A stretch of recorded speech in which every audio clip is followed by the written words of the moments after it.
Good morning to everybody. Happy Sunday. It's Daryl here. It's bright and early 4 a.m. here in Connecticut on the East Coast. Actually, it's not that bright out.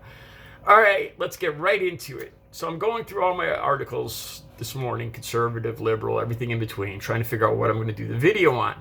I hopped over to Facebook for some reason or another, and I came across a post from a girl I went to high school with, my age. I didn't know, she doesn't usually post political stuff, so I noticed this post. They had a picture of gas pumps. And the prices were like $3.40, $3.30, $40, up to $4, I think, a gallon. There's a picture of gas pumps. Where she got this picture, I have no idea, because those prices, there's no prices over $3 here in Connecticut. All right, so I read her post, and it starts off about how Joe Biden can't remember his own name, and it's all his fault, blah, blah, blah, blah, blah. The malware attack on the Southeast Pipeline, XL, a bunch of nonsense. And I found what I wanted to talk about today. I've been seeing this on and on and on, this nonsense. So let me just say this first of all. I went through about at least six or seven different articles, trying to find the most reliable, not left wing, not right wing, not conservative, not Democrat, the most reliable article to explain gas prices over the last 30 years. I found an article in Forbes, okay, by Robert Rapier, a chemical engineer. At the bottom of this article, you could see his amazing credentials. And like I said, this isn't left wing or right wing. This is somebody who knows gas prices. Talks about the last 30 years, from President Bush to Obama to Trump. Not quite into Biden yet, but doesn't really matter. It explains everything. And what he's saying, his opinion, and he's got plenty of evidence to back it up, that president's actions really do not have that much of effect overall. Very small, limited effect on presidents have on gas prices and crude oil, especially. All right. So in general, what you're going to see in this article, and I encourage you guys to look at this article and tell me, I think it's a fair article. I do. I don't think it's leaning left or right. And it shows a graph over the last 30 years, which tells you everything. The exact prices of gas. President Bush presided over the largest price increase in gas in U.S. history. It was the highest during the Obama administration. Wait, there's a caveat to that. There's more to that. What you see and what you'll see explained in this article is when the economy gets better, when the economy starts roaring, coming back to life, which makes sense, gas prices go up. People start drive to the store. Everything in the store is delivered by trucks and airplanes, right? Airplanes, then trucks, which require gas. The more stuff, the more people that go to the store, the more gas. The more stuff they buy, the more it has to be replaced, the more gas.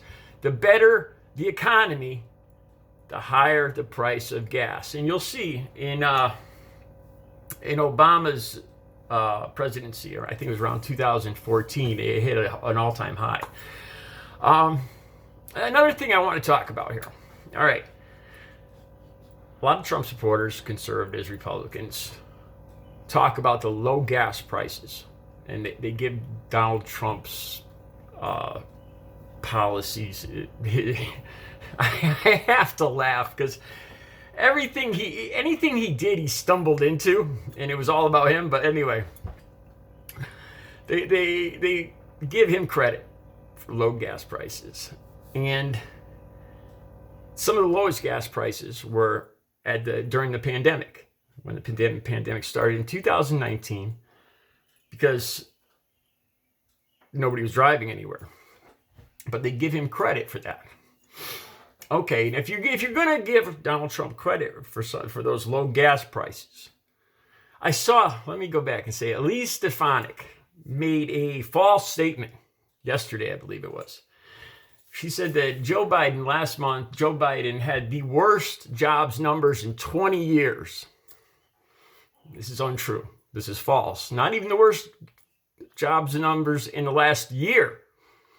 April 2020 were the worst job numbers in recorded history, going back to 1939. So, if you're going to give Donald Trump credit for low gas prices, which didn't have anything to do with him, had to do with a raging pandemic, worldwide pandemic, and people not going anywhere, pretty much locked down. So they couldn't drive. If you're going to give him credit for that, then he's going to have to take responsibility for having the biggest job loss in American history due, again, to the pandemic. You can't give him credit for one and then just kind of cover over the other. Like I said, ELISE STEFANIK yesterday said Biden had the worst job numbers in 20 years, which is not even close to true. I don't have the exact numbers for the jobs, but April to 2020, Trump's presidency, the lowest jobs in recorded history. Like I said, so you can't give him credit for one. Usually, if an economy is roaring to life, gas prices go up. If you look at these graphs, again, this article, this link is going to be down below. It's a great article. Whenever the dot-com bust back in the early 2000s, what happened in September during Bush's presidency, that had an effect on gas. The crash in 2009, the recession. With a recession, gas prices go down. You'll see all this. A lot of times, gas prices going up means the economy is roaring back to life. And again, this has very little to do with the presidents. This is a lot of factors worldwide that the president has no say over. All right, the article again is down below. I encourage you guys to look at it. It's from Forbes magazine's Robert Rapier. I believe the article was written in March, late March sometime this year. All right, you guys have a great Sunday. I'll be back later with another video.